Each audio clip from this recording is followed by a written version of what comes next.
So another time when I was alone with Srila Prabhupada, I was talking about my desire to go to India because I didn't know much about India, but I did know that I wanted to go there.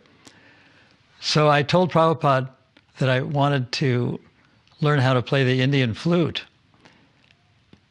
because I was mainly a keyboard person, but I had done a little bit of experimentation with vibraphones and trumpets and trombones and bass, string bass instruments. So I had a little bit of a musical background.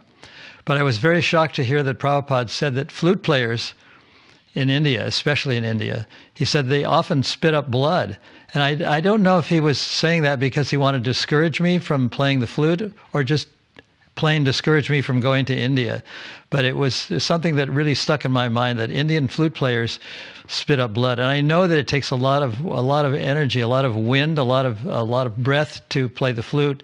So I took what he said quite seriously, and I never really learned to play the flute, probably as a result of that conversation.